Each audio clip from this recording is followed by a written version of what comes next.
There's a moment in almost every great game where the music softens, the world goes still, and your character stands at the edge of something enormous. A choice, a cliff, a horizon that stretches further than you ever expected it to go. I used to think you only got that feeling on a screen. Like that was the only place that it existed. I was wrong. Growing up gaming and anime, they weren't just hobbies for me. They were oxygen. When the real world got too loud, too complicated, too heavy, I'd put on headphones. I'd pick up the controller and just disappear. And for a long time, people told me that was a problem. I was running away. That I was wasting time living in worlds that didn't exist. But here's what they didn't understand. Those worlds taught me everything. I learned persistence from Mario Kart and Tekken, from dying 100 times and getting up 101. I learned what it means to protect the people you love, from watching Naruto and Deku refuse to abandon their friends even when the whole world was counting on them. What I especially learned is that the quiet kid that everyone starts to overlook might be just the one who saves everything. Because Jinwoo actually taught me that. Because Ruto taught me that. Because every underdog in every show and every game that I ever watched taught me that. These stories weren't just escapes from reality. They were rehearsals for it. But I'm not going to pretend that it was just always that clean. Yes, there were years, real years, where the controller felt less like a tool and more like a hiding place, where I sink maybe 10, 15 hours into a session because not only was I passionate, but because I was afraid. I was afraid of the question every person eventually has to answer. What am I actually here for? What is my purpose? Purpose is terrifying when you don't know where to find it. And the cruelest thing about passion is it can easily become a cage, just as easily as it became a compass. And I had to learn the difference.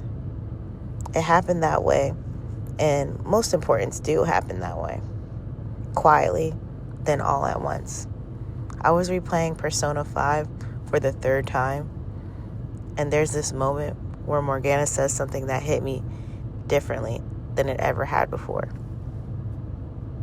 He says, the Phantom Thieves don't just steal treasure. They steal distorted desires that trap people. They set them free. And I thought, what was my distorted desire? Maybe mine was comfort, safety, the illusion that staying small kept me protected. But you cannot build a life inside a save file. At some point, you have to close the menu, walk into the unknown, and let the actual story happen to you.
Here's the truth I want you to sit with.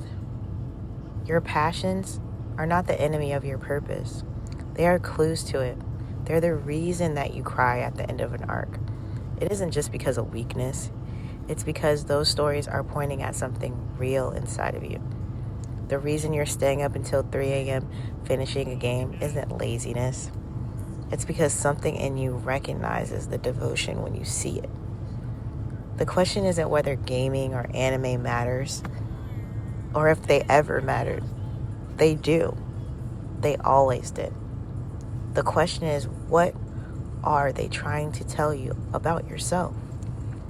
For me, the answer was that I love stories. I love the craft. I love the idea of building something that made other people feel less alone. So that's what I'm doing here. That's what this channel is.